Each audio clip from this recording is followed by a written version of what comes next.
Oke, anak-anak, selamat datang di podcast multidisciplinary pembelajaran biologi dan sejarah. Hari ini kita akan belajar banyak tentang bagaimana sih asal mula makhluk hidup dan apakah makhluk hidup itu tercipta dari sesuatu yang tidak ada atau dari sesuatu yang ada menjadi ada seperti saat ini. Nah, kita akan membicarakan hal tersebut dengan narasumber kita ya. Dari Mr. Febri. Selamat datang Mr. Febri. Halo.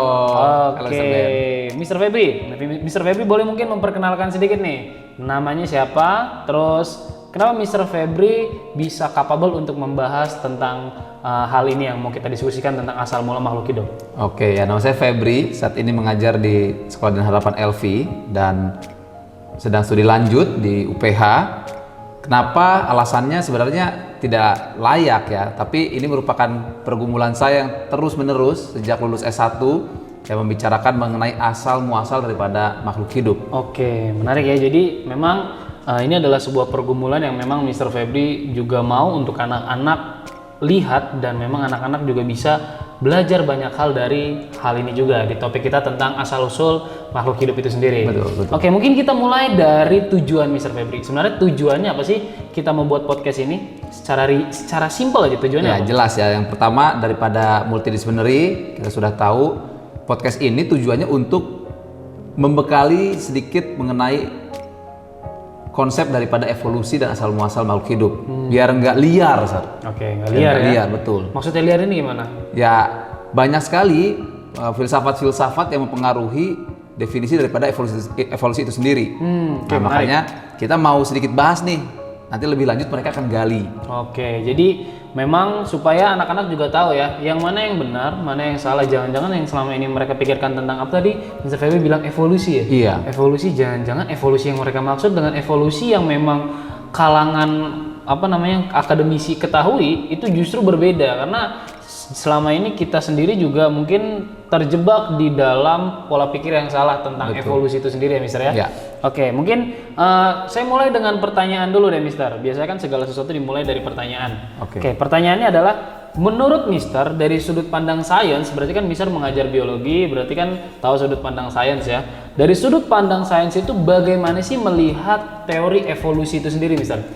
Ya, teori evolusi tidak bisa ditelan bulat-bulat. Juga tidak bisa ditolak sama sekali. Oke, menarik. Tidak bisa ditelan bulat-bulat, tapi tidak bisa ditolak juga. Maksudnya bagaimana tuh? Karena banyak sekali pengaruh daripada modern science yang mendefinisikan evolusi itu tidak sesuai dengan kebenaran firman yang seharusnya kita pahami. Iya, betul. Karena memang selama ini juga banyak ya misalnya yang beredar evolusi manusia berasal dari kera. Benar gitu misalnya. Nah, itu dia. Ya, siapa pencetus teorinya juga nggak jelas siapa gitu ya. Jadi hal ini menjadi tabu, seolah-olah kayak udahlah nggak usah bicara evolusi, nanti kita salah gitu. Oke. Mungkin boleh Mister jelasin sedikit dari sudut pandang sains seperti apa sih evolusi itu sendiri? Nah, beberapa tokoh yang mengatakan evolusi gitu ya, contohnya yang sering kita kenal itu adalah Charles Darwin. Siapa yang tidak tahu Darwin? Tapi banyak sekali kesalahan yang dimaknai oleh teori evolusi ini. Ya, berawal dari bukunya ya, On the Origin of Species by Means of Natural Selection. Sebenarnya tidak ada Darwin mengatakan bahwa manusia itu berasal dari kera. Oke. Itulah miskonsepsi yang terjadi di kalangan masyarakat umum. Ya, ada dua hal yang penting yang dikatakan Darwin dalam buku ini. Yang pertama, spesies yang ada sekarang itu merupakan ya, spesies yang ada di masa lampau. Itu poin yang pertama yang di dalam bukunya di-highlight. Lalu yang kedua, dia bicara sebenarnya dari keseluruhan bukunya hanya bicara mengenai evolusi itu sedikit. Ya. Poin yang kedua ini, evolusi disebabkan karena seleksi alam. Adanya seleksi alam. Adanya seleksi alam akibatkan adanya evolusi. Mungkin boleh gak Mister jelasin sedikit seleksi alam itu maksudnya apa ya, Sir? Nah, dia menggambarkan ya dengan jerapah. Oke, jerapah yang Jadi, lehernya panjang. Nah, kita tahu jerapah itu lehernya panjang. Iya, betul. Tapi ada banyak sekali bukti-bukti daripada arkeolog ya yang mengatakan enggak semuanya jerapah itu ternyata lehernya panjang. Oke. Nah, jadi Darwin percayai bahwa ada dua jenis jerapah. Ada jerapah berleher pendek, ada jerapah berleher panjang. Nah, ketika zaman mulai berubah, ya, musim juga tidak menentu, ada 1 tahun musim salju terus, kemudian ganti tidak ada air, kemarau terus. Nah, mengakibatkan yang berleher pendek itu tidak bertahan hidup, adanya mati. Adanya seleksi yang dilakukan oleh alam itu sendiri. Jadi dia nggak lolos seleksi dan dia tidak ada pada saat ini. Oke, jadi yang kuat yang bertahan hidup ya? Betul. Begitu ya Mister ya? Betul sekali. Oke, jadi memang seleksi alam ini yang memang menjadi patokan dari teori yang dikemukakan oleh Charles Darwin sendiri. Iya. Tidak ada perihal manusia berasal dari spesies kera, nggak ada sama sekali. Tidak ada sama sekali, tidak ada dasarnya sama sekali. Menarik sekali, oke. Ya. Selanjutnya Mister? Nah, tentang evolusi itu ada pikiran-pikiran Darwin yang perlu kita ketahui. Ya, bahkan seolah-olah serupa dengan firman, tapi sebenarnya jauh sekali. Oke. Karena Darwin penganut filsafat humanisme. Ya. Gitu. Nah, yang pertama tidak ada individu yang sama. Jadi dia percaya bahwa setiap individu Tuhan cipta itu berbeda. Kemudian setiap populasi itu cenderung bertambah banyak karena dia melihat kemampuan daripada hewan itu bisa bereproduksi. Dari makhluk hidup itu bisa bereproduksi. Kemudian untuk berkembang biak, ya, maka ada 2 hal yang perlu, ya, makan, lalu dengan ruang atau ekosistem tempat tinggal yang cukup. Oke. Jadi tanpa adanya itu, maka evolusi tidak akan terjadi. Contohnya seperti jerapah yang berleher pendek tadi yang mati. Oke. Gitu. Kemudian yang terakhir, kenyataannya populasi itu nggak berjalan terus-menerus. Kenapa? Karena kita nggak bisa setting daripada ekosistem si hewan tersebut. Oh. Itulah penutup daripada pikiran Darwin yang harus diketahui dan mungkin sampai saat ini belum banyak diketahui. Taunya bahwa ya udah manusia berasal dari kera, Darwin sesat. Seperti itu, Zar. Jadi mungkin satu hal yang bisa Mister ambil juga, saya ambil ya Mister, adalah sebenarnya teori Darwin itu tidak ada sedikit pun berbicara tentang bahwa manusia itu berasal dari kera, betul? Betul sekali. Tidak ada sama sekali, karena benar juga yang dikatakan Mister Febri, kalau kita melihat bukunya, ya kan, buku yang diterbitkan oleh Darwin tentang teori evolusi, itu yang dibahas cuman spesies jerapah saja ya misalnya, tidak ada sama sekali membahas tentang manusia. Tidak ada. Jadi pertanyaan juga sebenarnya ketika kita berbicara tentang evolusi, langsung mengaitkan bahwa teori Darwin yang berbicara manusia berasal dari spesies kera. Dan itu harus diluruskan. Betul, itu dulu ya. Jadi dari awal pun pertanyaan apakah manusia berasal dari kera itu sudah salah berarti Mister ya? Pertanyaannya salah berarti. Pertanyaannya salah berarti untuk menyikapi menjawab pertanyaan itu pun harus diklarifikasi dulu. Betul. Oke, mungkin itu dari Darwin. Ada gak teori-teori lain Mister yang menyatakan bahwa evolusi itu seperti apa dan apakah evolusi itu mempengaruhi keberadaan makhluk hidup sampai saat ini? Nah, yang menarik di zamannya Darwin itu ada seorang saintis juga gitu ya. Dia J.B. Lamarck namanya. Oke, lama. Jadi J.B. Lamarck tidak setuju dengan teori Darwin yang mengatakan bahwa jerapah sudah dari awalnya 2. Enggak. Jenisnya 2. Jenisnya yang berleher panjang sama berleher pendek. Nah, Lamarck mengatakan sebenarnya nenek moyang jerapah yang berleher panjang saat ini adalah jerapah yang dulunya berleher pendek. Oh, jadi coba sebentar ya misalnya saya coba untuk telah sedikit.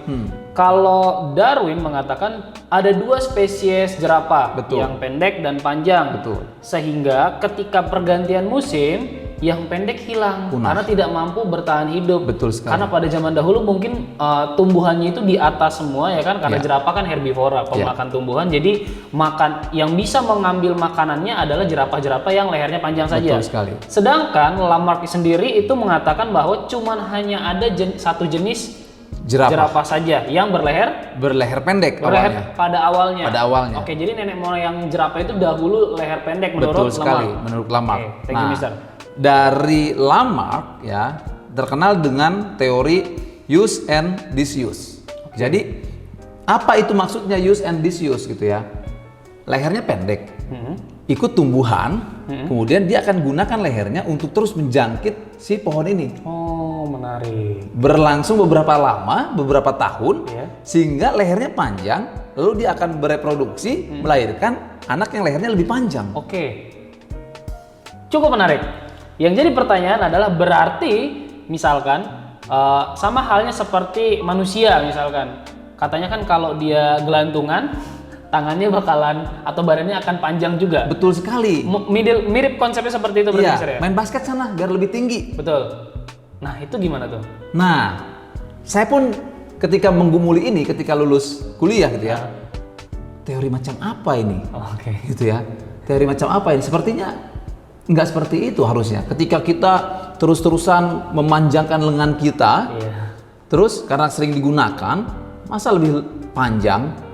Nah, menurut saya teori use and disuse ini tidak bisa dianggap menjadi 100% kebenaran. Oke. Tapi yang dia katakan, organ makhluk hidup yang sering digunakan akan berkembang terus, sedangkan yang tidak digunakan akan hilang. Nah, jadi J.B. Lamarck itu mengatakan, kalau saya setuju itu, kalau organ itu nggak setuju. Tapi kalau berbicara mengenai potensi, semakin sering digunakan potensimu, semakin sering diasah skillmu, kamu akan lebih ahli. Nah, mungkin saya lebih setuju itu. Oke. Tapi kalau dengan Lamarck mengatakan organ yang digunakan akan semakin baik dan diturunkan pada keturunan selanjutnya, saya nggak setuju. Berarti belum tentu ya? Belum tentu benar. Misalkan bisa nggak kita pakai analogi, misalkan seorang pasangan kan pernah tuh waktu itu banyak beredar foto di media sosial, jadi mama sama papanya ganteng dan cantik, tapi anaknya tidak menunjukkan hal yang sama. Nah, berarti bisa nggak kita bandingkan hal tersebut dengan teori yang dijabarkan oleh Lamarck itu? Betul, saya waktu ngajar di Cikarang itu pernah punya kejadian orang tuanya itu dua-duanya adalah berkulitnya putih, terang gitu kan. Tapi anaknya itu kurang lebih kulitnya sama seperti saya. Oke, ini maksudnya ini orang Indonesia? Ini orang Indonesia. Jadi berkeluarga negaraan Indonesia. Mungkin dia punya ras keturunan apa? Keturunan China. Chinese. Jadi matanya sipit tapi kulitnya itu kulit seperti saya, sawo matang. Nah, ternyata inilah yang dikatakan oleh Darwin seperti itu. Ternyata ada faktor lain. Ada faktor lain ya.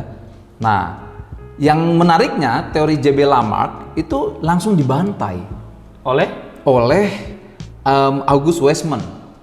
Jadi katanya, lu ngomong asal aja, ada organ yang semakin digunakan katanya semakin panjang, lalu diturunkan kepada keturunannya. Nah, maka Weismann melakukan penelitian pada tikus. Betul, karena kenapa dipilih tikus? Karena reproduksinya lebih cepat. Jadi dia bisa dikawinkan, lalu punya anak, anaknya lagi dikawinkan, cepat punya anak. 1 bulan itu sudah bisa bereproduksi dan punya anak. Nah, maka Weismann melakukan penelitian terhadap ekor tikus yang sengaja dia gunakan untuk treatmentnya, dipotong. Ekornya dipotong. Lalu ada jantan tikus, betina tikus, ekornya dua-duanya dipotong. Nah, harusnya kan itu kan tidak digunakan lagi tuh. Ya, harusnya anaknya berekor pendek karena sudah dibuang. Kalau dari sudut pandangnya Lamarck. Betul. Nah, ternyata dari 25 keturunan yang diamati oleh August Weismann, itu tidak ada yang menurunkan keturunan ekor tikus yang pendek. Menarik. Jadi begitu banyak sejak zaman dulu ya teori evolusi perdebatannya sampai dengan saat ini. Nah, kalau saya bilang ya bukan hanya sampai dengan saat ini, bahkan sampai dengan nanti langit dan bumi baru datang itu tidak akan berhenti perdebatan evolusi ini. Sampai kita tanya sendiri mungkin ke Tuhan, sebenarnya bagaimana asal mula kita? Coba Tuhan untuk singkapkan. Betul, itu. Nah, untuk itu makanya ada podcast ini supaya anak-anak juga bisa berpikir kritis ya Mister ya. Dan tidak tersesat. Betul, dan mereka juga bisa paham ternyata jangan sampai terpengaruh oleh filsafat-filsafat atau ajaran-ajaran yang memang pada umumnya sudah dipahami oleh orang banyak tapi kebenarannya masih belum diketahui pasti atau tidak. Betul sekali. Nah, itu. Oke, jadi itu dari tadi pertama Darwin, terus Lamarck. Yang ketiga tadi Mister? August Weismann. Ada lagi nggak Mister yang menjelaskan tentang evolusi itu sendiri? Banyak sebenarnya yang menjelaskan teori evolusi, ya. Tapi kita tidak mau tersesat dengan banyak hal. Maka dirangkumkan saja ada beberapa bukti evolusi. Ya, ada bukti evolusi yang pertama fosil. Yang percaya mengenai fosil pun banyak sekali penelitiannya. Lalu selain fosil kita juga bisa melihat variasi individu. Maksudnya apa tuh variasi individu? Jadi Misalnya seperti banyak yang beranggapan bahwa evolusi itu terjadi dari satu spesies. Oh, dari satu jenis. Dari satu makhluk. jenis, kemudian dia bervariasi dan itulah hasil evolusi. Kayak seperti kita misalkan dari sudut pandang itu ya. Betul. Kayak misalkan kita, terus ada misalkan serigala, kera itu juga termasuk dari jenis evolusi yang ada di dalam teori itu kan? Iya, termasuk situ. Ya, jadi dikatakan bahwa contohnya serigala, ya, pada 20.000 tahun yang lalu teorinya seperti itu ya. Nah, saat ini ada poodle, chihuahua, gitu ya. Nah, contohnya seperti itu. Itulah kesalahan pertama daripada variasi individu. Sebenarnya tidak seperti itu. Nanti kalian bisa gali lagi teorinya, ya. Kemudian yang ketiga itu ada embriologi perbandingan. Nah, ini yang fantastik ya. Kyoto University di Jepang itu sedang mengamati bagaimana embrio ayam itu katanya bisa mirip dengan embrio katak, bisa mirip dengan embrionya kadal, bisa mirip dengan embrionya mamalia yang lain. Contohnya itu kalau ya contohnya diambil itu adalah anjing, lalu bisa mirip dengan embrionya manusia. Bisa ya, bisa mirip. Ya, ini masih banyak perdebatan sampai detik ini ya. Itu ada variasi embrio yang katanya dari embrionya saya sudah mirip. Ini membuktikan ini adalah ada evolusi. Oh, jadi ada keterkaitan antara satu jenis makhluk hidup dengan makhluk hidup lainnya. Dilihat dari Embrionya. embrio, perkembangan embrionya. Dan selain itu ada lagi geografis. Oke. Jadi burung misalnya, burung finch di Indonesia belum tentu sama dengan burung finch di Galapagos. Dan itu sudah dibuktikan juga di bukunya Charles Darwin. Jadi letak geografis itu mengakibatkan perbedaan jenis. Padahal sama-sama burung finch, misalnya seperti itu. Ya, Indonesia juga punya. Ya, kita punya monyet Kalimantan, yang notabene kita tahu ukurannya besar-besar. Iya. Tapi sedangkan monyet-monyet di Pulau Jawa itu kecil-kecil. Nah, itu salah satu fenomena yang bisa kita kritisi mengenai teori evolusi. Kemudian ada juga homologi organ. Homologi organ. Jadi homo itu sama, ya. Logos ilmu, ya. Organ tuh ya organ tubuh, gitu ya. Jadi dia katakan adanya persamaan bentuk tubuh, tulang contohnya. Jadi di situ dijelaskan bentuk tulang manusia itu sama bentuk tulang burung itu sama. Samanya di bagian mana? Jadi ada tulang bagian dari pundak ke sikut, bagian lengan, gitu ya. Kemudian ada dari sikut ke bagian pergelangan tangan, lalu dari pergelangan tangan ke jari. Nah, ternyata bentuknya sama dengan burung, tapi fungsinya berbeda. Nah, katanya teorinya mengatakan ya karena bentuknya sama, tapi zaman itu membutuhkan hewan tersebut untuk terbang, jadilah burung. Lalu ketika dia nggak butuh terbang lagi, ya daratannya sudah bisa ditempati, jadi tereduksi. Jadi dia nggak punya sayap dan jadilah tangan manusia. Ada yang mengatakan teorinya seperti itu. Menarik ya. Menarik kan? Jadi kalau jadi masa manusia ketika manusia sudah tidak membutuhkan sayap lagi, maksudnya ketika burung itu tidak membutuhkan sayap lagi, lama-kelamaan akan berubah jadi spesies sejenis manusia seperti itu. Betul. Hebat banget. Kalau saya di posisi itu saya lebih memilih untuk tetap punya sayap aja lah, Mister. Iya. Mending saya terbang lah, bisa ke tempat-tempat mana. Ya, sekali lagi. Nah, itu sangat dipengaruhi oleh filsafat modern science dan humanistik. Kenapa? Ya, filsafat humanistik itu mengatakan bahwa manusia saat ini merupakan puncak evolusi daripada makhluk-makhluk sebelumnya yang sudah berevolusi. Puncak evolusi berarti. Betul. Makanya ini biasanya jadi slogan yang sering sekali dijabarkan ya oleh filsafat-filsafat yang tadi Mister sampaikan. Kita adalah puncak dari segala ciptaan yang ada. Ya benar sih kalau secara sudut pandang Alkitab, ya kita kan sebagai mahkota ciptaan, tapi bukan berarti kita sebagai puncak kita menaklukkan gitu. Bukan menaklukkan, menghancurkan, lalu menguasai tanpa ada batasan. Itu yang sering sekali jadi slogan yang sering dipakai sebagai pembenaran untuk menguasai dalam tanda kutip oknum-oknum tertentu. Betul, eksploitasi berlebihan. Itu dia, eksploitasi. Karena kita puncaknya dong, seharusnya bebas dong kita melakukan, karena nggak ada lagi yang bisa melawan kita. Puncak Gitu ya Sal biasanya ya? Betul sekali. Oke. Nah, berlanjut gitu ya, yang saat ini sedang terus ada penelitiannya itu adalah mengenai biokimia. Biokimia. Betul, itu mengenai biokimia. Nah, jadi dari mana penyusun tubuh manusia apa gitu ya, itu lebih spesifik lagi saat ini tuh ke biokimianya, jadi genetiknya dilihat. Oke. Gitu, dari asal usul kehidupan manusia, seperti itu. Lalu ada lagi nggak Mister selain dari biokimia, terus tadi teori yang mengatakan dari burung terus sayapnya sudah nggak kepake jadi manusia, ada lagi nggak teori-teori evolusi yang lain yang mungkin masih dipikirkan atau masih diperdebatkan sampai saat ini? Banyak sekali kalau berbicara mengenai teori evolusi ya, tergantung filsafat yang dihidupi oleh ilmuwan tersebut gitu ya. Bahkan kalau ada yang berbicara golongan Platonis ya, filsafat Plato yang mengatakan ya ketika kita berpikir ada, ya kita ada. Oke. Itu kita bisa berbicara itu banyak hal, tapi kita batasi saja. Kita mau berikan beberapa bukti evolusi yang tadi ya, yang terakhir adalah genetik dan biokimia. Seperti itu. Nah, oke. Jadi sebenarnya ada banyak sekali teori-teori yang ada. Dan kalau kita mau kaitin satu persatu mungkin nggak akan ada habisnya dan ini akan terus jadi perdebatan Mister ya. Ya, teori evolusi seperti itu ya. Nah, yang menurut Mister yang paling bisa untuk dipercayai mengenai evolusi itu sendiri apa itu seperti apa Mister?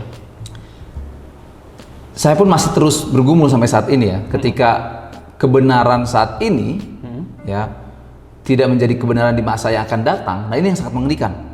Oke. Termasuk podcast kita ini. Betul. Kita sedang diskusi saat ini, tapi ketika ditonton 5 tahun kemudian, oh ternyata itu mungkin tidak lagi jadi kebenaran. Nah, ini yang berbahaya. Nah, maka Alkitab tidak mengajarkan secara detail ya definisi daripada evolusi. Oke. Ya. Tapi saya meyakini apapun ilmu pengetahuan ya, itu pasti tujuan akhirnya itu untuk kembali memuliakan Tuhan. Tidak seperti yang Darwin katakan gitu ya. Apalagi ketika berbicara mengenai asal-usul kehidupan. Oh. Ya. Ketika berbicara mengenai asal-usul kehidupan, ketika berbicara mengenai evolusi, saya yakini, ya yang saya yakini, ya evolusi itu adalah perubahan makhluk hidup, baik tumbuhan, hewan ataupun perubahan yang terjadi pada manusia dalam kurun waktu yang sangat lama. Oke. Sangat lama waktunya. Nah, kalau berbicara mengenai asal-usul kehidupan, barulah ada banyak sekali teorinya.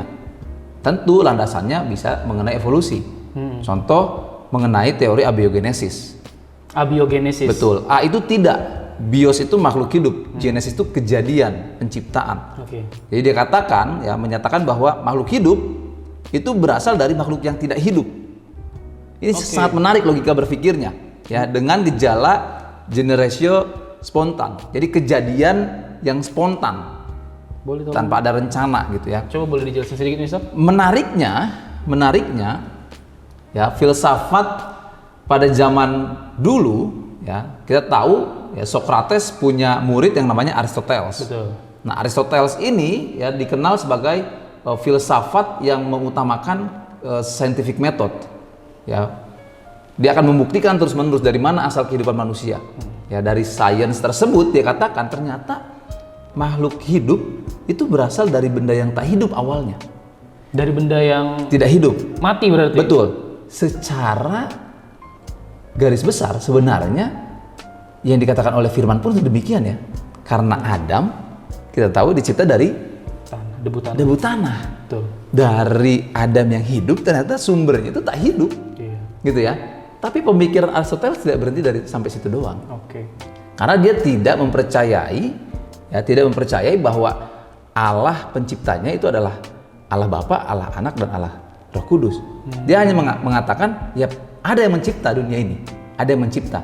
Tapi tidak secara gamblang disebutkan itu Tuhan yang mencipta. Oke. Dan yang menarik dari pemikiran teori abiogenesis ini, gitu ya, Aristoteles menggunakan penelitian itu dari kain kasa yang menutupi botol seperti botol minum ini, lalu ditutupi oleh kain kasa.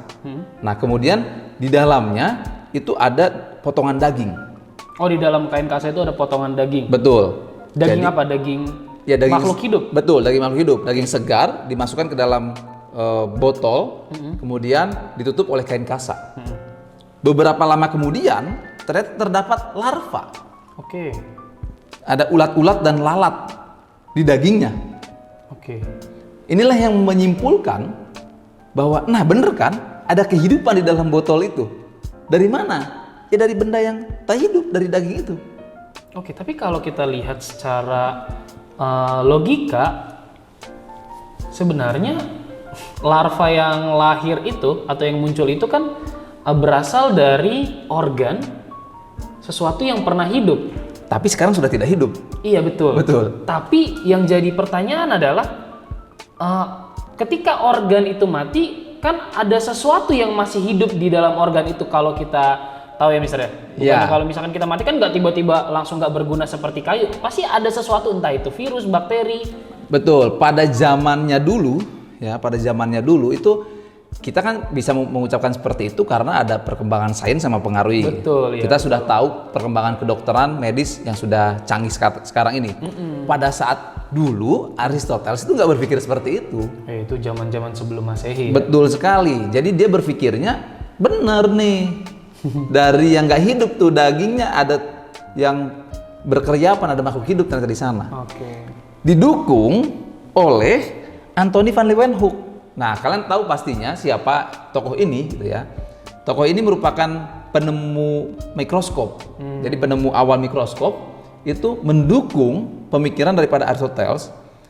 Jadi diamati awalnya setetes air. Taruh mikroskop. Betul. Itu untuk melihat ini kan? Hal-hal yang tidak kelihatan Ya, oleh kasat mata kita, betul. Kasat mata kita misalnya kita bisa melihat benda yang paling kecil, lubang jarum misalnya.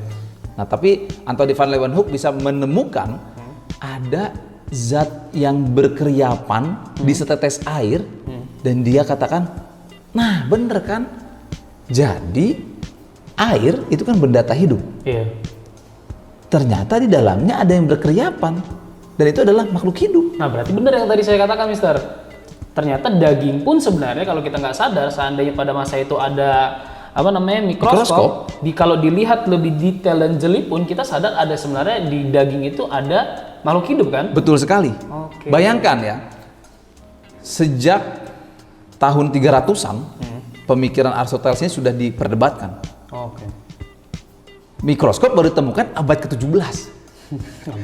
Abad ke-17 baru ditemukan. Maka Aristoteles berpikir seperti itu tuh wajar.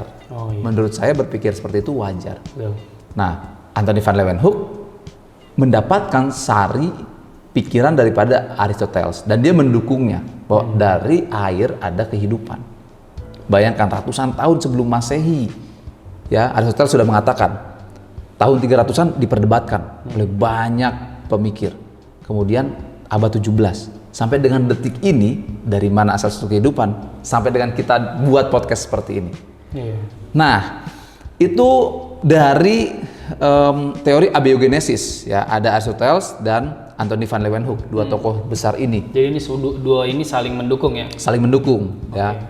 Tentu kalau ada teori abiogenesis harus ada yang mengcounter. Lawannya ya? Betul. Harus ada kontra gitu supaya perkembangan ilmu pengetahuan itu terus berlangsung. Betul.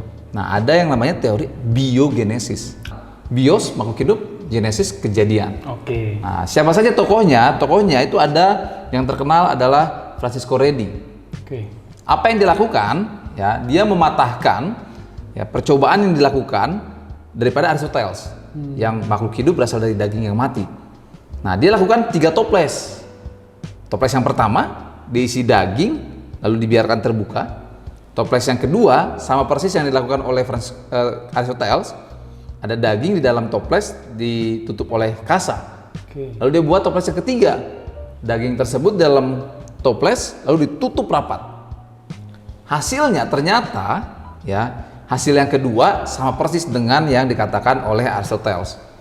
Tapi hasil yang pertama ya, dengan tidak ditutup kasa, kosong, itu lebih banyak dibandingkan dengan yang toples kedua. Jadi larva, ulat belatung itu lebih banyak. Nah, yang membuktikan bahwa makhluk hidup itu bukan berasal dari daging mati, toples yang ketiga. Gimana tuh, Sir? Apa yang terjadi? Tidak ada belatung larva yang ada di dalam toples ketiga. Oke. Karena ditutup rapat. Nah, maka Fresco Redi mematahkan pernyataan Aristoteles ternyata salah. Pernyataan yang menyebutkan makhluk hidup berasal dari benda mati itu ternyata makhluk hidupnya bukanlah dari daging, tapi dari udara yang ada di sekitar tabung tersebut. Oh, jadi ada toples tersebut. Ada mikroorganisme yang ada di udara. Betul. Lalu hinggap ke daging dan jadilah larva. Oke. Gitu ya. Nah, yang lebih berkembang lagi itu menggunakan air kaldu. Mematahkan teori daripada Anthony van Leeuwenhoek. Ya. Nah, yang dilakukan oleh si Louis Pasteur.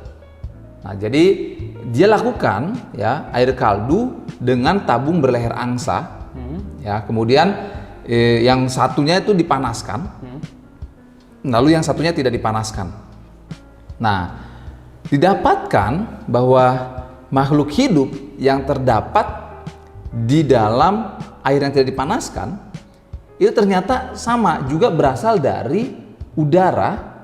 Ya, mikroorganisme tersebut terjebak di leher angsa tersebut. Lalu ketika dimiringkan botolnya, lalu air kaldu tersebut diamati, ada makhluk hidup.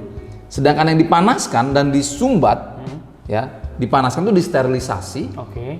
Ya, makalah ada cara mensterilisasi itu adalah dari Louis Pasteur dengan cara memanaskan di atas suhu derajat 100 derajat Celcius. Tidak ada makhluk hidup ketika dia sudah dipanaskan, sama sekali tidak ada makhluk hidup. Oke. Ya, nah itulah dari biogenesis, gitu ya. Nah, sehingga kita punya 3 istilah ini yang cukup menarik ya. Yang pertama, omne vivum ex ovo. Oke, susah. Katanya susah. Jadi yang mengatakan bahwa makhluk hidup itu berasal dari telur. Oke, dari telur. Dari step yang kedua, statement yang kedua itu adalah omne ovum ex vivo. Maksudnya? Setiap telur itu berasal dari makhluk hidup. Oke. Nah, yang ketiga itu omne vivum ex vivo. Artinya? Setiap makhluk hidup berasal dari makhluk hidup sebelumnya. Oke. Jelas tentu kita tahu ya arahnya ya. Sering juga anak-anak berkata begini kan ke Mr. Ben, duluan mana sih telur sama ayam? Nah, ini hal yang menarik juga. Gitu. Ini juga sering menjadi pertanyaan ya. Apalagi anak sekarang itu sering sekali di meme tuh, mana lebih duluan, ayam atau telur? Ya. Kalau menurut Mister yang mana? Ya jelas ya, karena Tuhan di dalam penciptaannya gitu ya, maka Allah menciptakan hewan yang ada berkeriapan di air, hewan yang ada di udara. Tidak Allah menciptakan telur, lalu telur dalam tanah menetas. Enggak dong. Betul, Ya. betul. Nah, maka saya percaya bahwa ya ayam dulu gitu loh, bahwa telur berasal dari makhluk hidup. Betul. Gitu. Itu juga saya setuju. Jadi jangan pertanyakan lagi ya untuk kalian yang mempertanyakan yang mana yang lebih duluan, Sir, ayam atau telur? Ya ayam, karena telur berasal dari ayam. Nggak mungkin ada telur kalau nggak ada ayam sebelumnya kan? Betul. Jadi stepnya itu udah jelas. Ayam dulu baru Telur. telur. Jadi awas kalau memang nanti kamu masih memperdebatkan hal kusir ini, oke, sama Mister dan Mister Febri, Mister tunggu di ruangan Mister dan Mister Febri ya. Betul sekali. Oke. Jadi silakan Mister lanjutkan. Selanjutnya ada setelah biogenesis ya, perkembangan sains terus ya berkembang. Oke. Masuklah ke teori evolusi kimia. Oke. Nah, evolusi kimia itu mengatakan makhluk hidup pertama itu berasal dari atmosfer. Oke, menarik. Dari Ya. atmosfer. Jadi kalau biogenesis katanya Pasteur itu dari air gitu ya. Katanya Fresco Redi itu dari udara sekitar. Ya, evolusi kimia itu mengatakan dari atmosfer. Ya, kenapa? Teori ini pertama kali dicetuskan itu oleh Harold Urey. Ya, tahun 1893 ya, beserta dengan mahasiswanya ya di Stanley Miller itu meneliti bahwa atmosfer itu kaya akan penyusun tubuh makhluk hidup. Oh. Ya, ada asam amino, kemudian ada air, ada hidrogen, ada CH4 gitu ya. Nah, apabila senyawa ini bergabung dengan bantuan energi dari sinar kosmik, ya, itu seperti apa di langit-langit itu ada petir gitu ya. Iya. Jadi katanya penyusun makhluk hidup itu ada di langit, lalu ada petir menyambar-nyambar, Itu sebagai energinya. Betul. Sehingga terbentuklah mikroorganisme, kemudian dibawa oleh hujan. Menarik. Makanya kalau di film-film istilah petir itu sebagai sumber energi itu sering sekali dipakai ya untuk energi kehidupan. Betul sekali. Misalkan menghidupkan, kalau kita nonton film Dracula, Frankenstein betul ya, banget. Setrum lalu dia hidup. Betul. Gitu ya. Nah, itu yang dilakukan oleh Harold Urey. Jadi dia buat nanti kita bisa lihat di gambar gitu ya, atau kalian cari bagaimana dia lewatkan cairan protein berupa asam amino, kemudian dia lewatkan ke ada di kondensasi dan penyambar menggunakan listrik. Jadi dia listrikan, kemudian diibaratkan seperti hujan, dia dinginkan di kondensasi. Lalu hasil daripada destilasinya, susah sekali istilahnya, ya, anak-anak hasil IPS. daripada prosesnya itu, kayak anak IPS mohon bersabar. dia seperti kejadian ada di langit, Yeah. dia buat alatnya, hasil daripada itu dia tampung di botol, lalu diamati. Ternyata ada kehidupan. Bisa ada kehidupan. Ya, penyusun kehidupan itu ada ternyata. Nah, kemudian setelah evolusi biokimia, juga ada evolusi biologi yang terkenal itu oleh Alexander Oparin. Ya, Alexander Oparin dari Rusia itu mengatakan makhluk hidup itu berasal dari cekungan pantai di lautan. Jadi dari air dulu, lalu ada ombak, kemudian terbawa ombak lalu ke darat. Nah, pertanyaannya, dari mana ombak membawa kehidupan itu ke cekungan pantai itu? Nah, jadi dia katakan awal mulanya itu adalah kehidupan di bumi itu belum ada, dan ada subprimordial. Jadi seperti ada subpurba, ya, zat-zat organik purba yang terkumpul. Jadi sama mirip seperti biokimia, dari langit hujan dan turun, terkumpullah di cekungan pantai. Jadi terciptalah makhluk hidup di sana. Seperti itu. Jadi dari pantai ya? Betul. Ya. Dan banyak sekali sebenarnya ya, kalau ada orang percaya mengenai teori kreasi khas ya, berbicara mengenai gaib ya, supranatural, ada juga dari kosmozon ya, dari planet ini berasal dari mana saja, termasuk dari Big Bang ya. Jadi nggak akan ada habisnya kalau berbicara mengenai teori evolusi. Seperti itu. Jadi memang pada dasarnya banyak sekali teori, banyak sekali memang argumentasi yang mencari tahu sebenarnya asal usul makhluk hidup itu dari mana ya, Mister ya? Betul sekali. Nah, jadi kan ini jadi sebuah pertanyaan, lalu yang mana yang bisa kita percayai dan mana yang memang bisa kita jadikan sebuah kebenaran? Iya. Nah, menurut Mister, dengan banyaknya teori yang ada mengenai evolusi dan asal usul makhluk hidup, menurut Mister bagaimana kita dapat menyikapi teori-teori tersebut dan mengaitkannya dengan kebenaran yang bisa kita percayai sesungguhnya? Ya, kembali ya ke pernyataannya awal ya. Jangan sampai evolusi ini kita telan bulat-bulat. Oke, menarik. Ya, karena banyak sekali ya, pandangan daripada filsafat yang tidak sesuai dengan kebenaran. Contohnya yang saat ini sedang berkembang itu adalah filsafat modern science. Ya, yang mengatakan cukup dengan hasil penilmuan daripada ilmiah itu bisa memuaskan, menjawab asal usul kehidupan. Tapi sampai detik ini pun itu tidak bisa menjawab. Betul sekali. Ya. Atau pandangan daripada filsafat humanisme. Ya.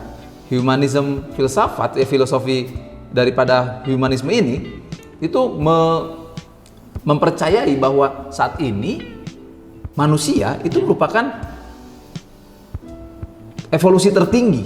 Puncak dari evolusi. Puncak daripada evolusi. Oke, betul. Gitu. Nah, tentu kita tidak bisa juga menelan ini bulat-bulat. Betul sekali. Gitu ya. Tapi ya, kita juga tidak bisa menolak. Ya, pun itu ada evolusi.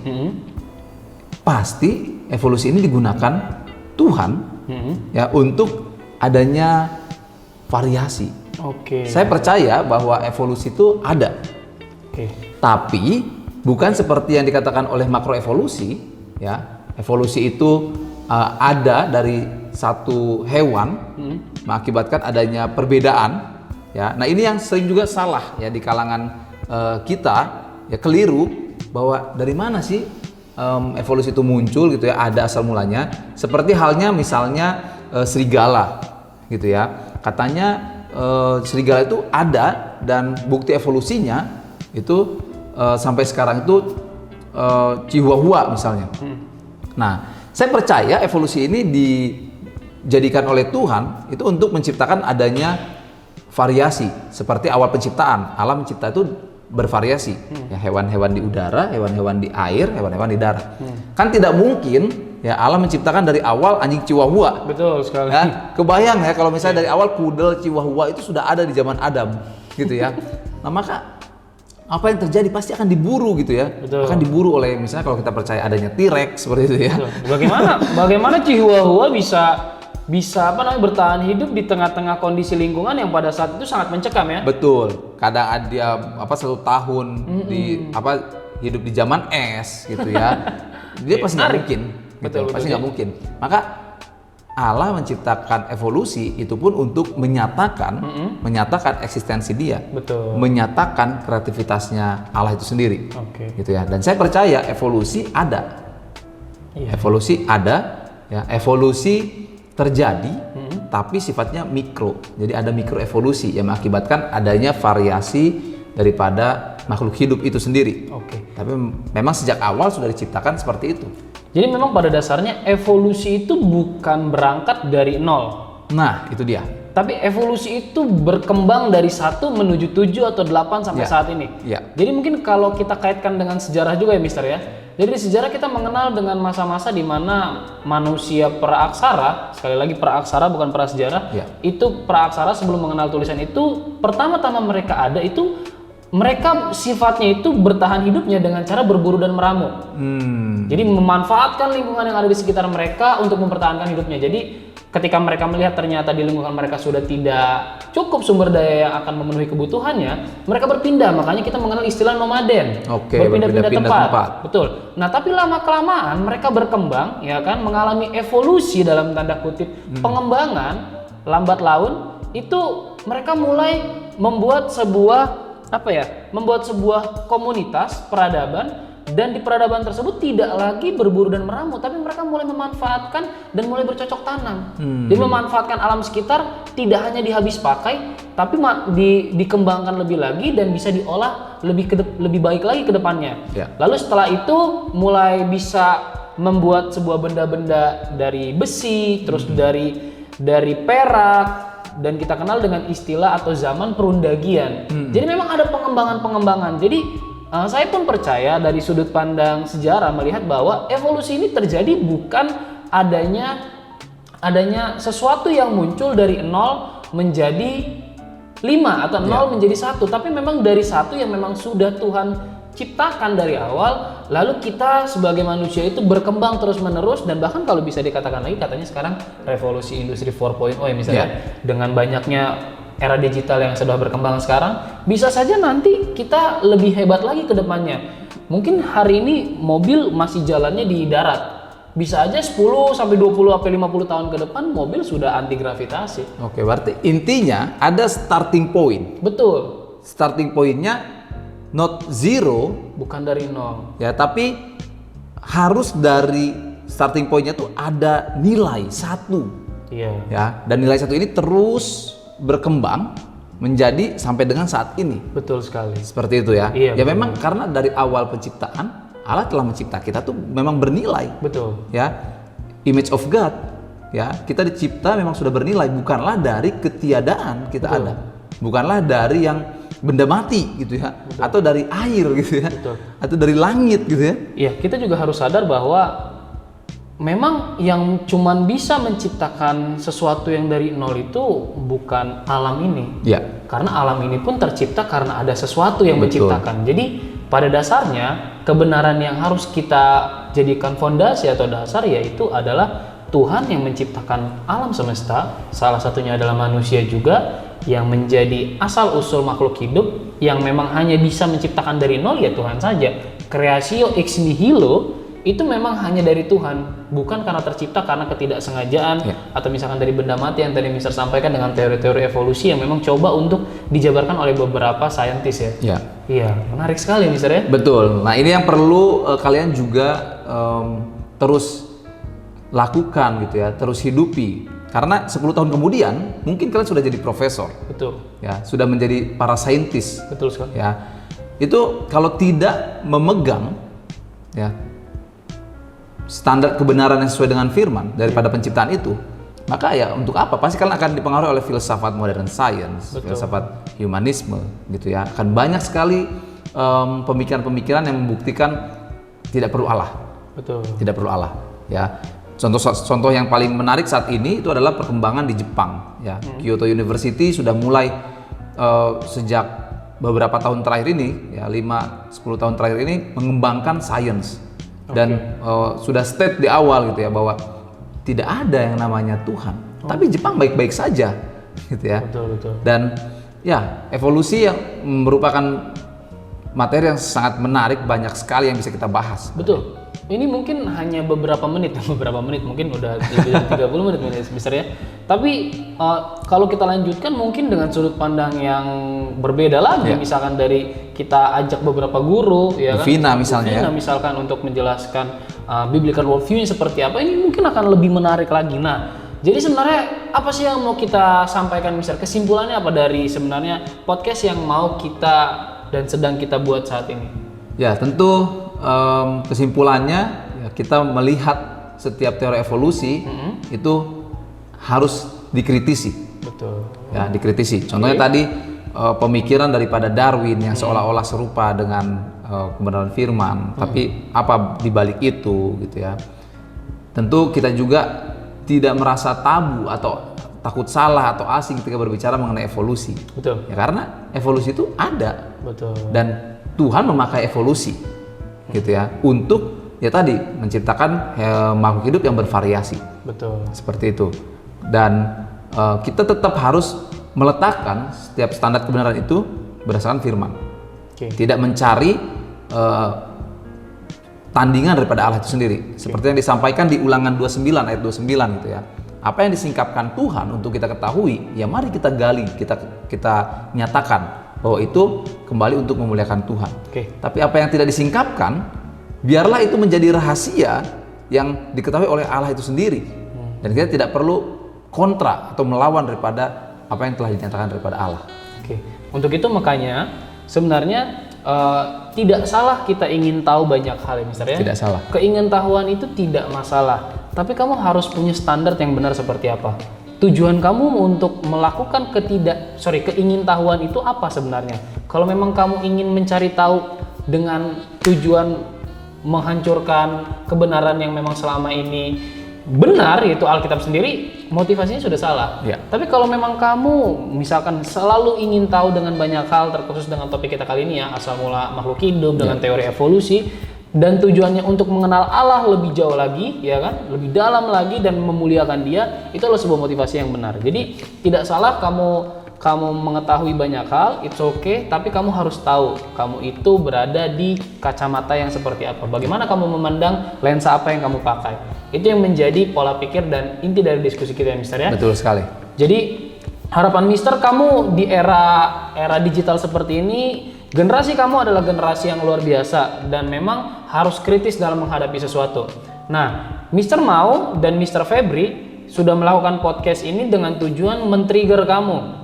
Dengan harapan kamu bisa termotivasi lebih lagi dan ingin tahu tentang bagaimana asal mula penciptaan makhluk hidup ya Mister ya. Betul sekali. Nah, silakan kamu setelah ini buat podcast ya kan, dengan variasi yang bisa kamu kembangkan sendiri, karena Mister yakin generasi sekarang itu pasti harus memiliki empat skill ya Mister ya. Betul sekali, generasi Zoomer harus punya 4 skill ini. Betul, yang pertama adalah communication skill yang baik ya kan, pemikiran kritis, critical thinking, lalu juga harus punya kolaborasi yang baik juga dengan sesamanya, baik itu sesama kalian siswa ataupun guru, dan terakhir harus kreatif.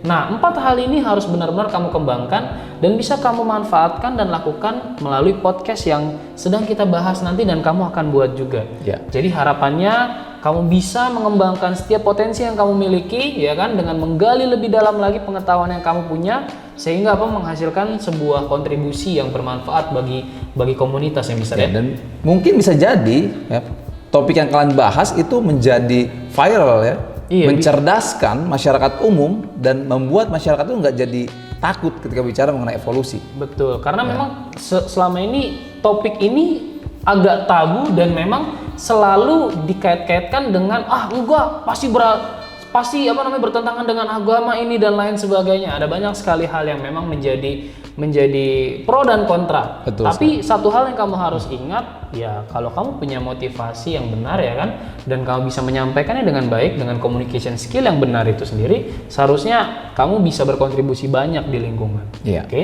Oke. Itu saja mungkin yang bisa Mr. dan Mr. Febri sampaikan di podcast ini. Silahkan kamu nanti menanggapinya, dan kalau kamu mau untuk Mr. dan Mr. Febri membuat podcast tambahan di luar topik ini, silahkan request saja. Jadi sampai ketemu di lain kesempatan ya Mr. ya. Betul. Terima kasih Mr. Febri atas waktunya. Sama-sama Mr. Ben. Oke, jadi tidak ada like, comment, and subscribe ya karena ini diupload di stream. Jadi silahkan kamu untuk membagikannya terhadap sesamamu saja. Harapannya kamu bisa lebih lagi termotivasi untuk belajar dan mengenal siapa itu Tuhan dan untuk apa kamu diciptakan itu. Thank you. Mr. ya. Oke, terima kasih semuanya. Sampai ketemu di lain kesempatan. Bye bye.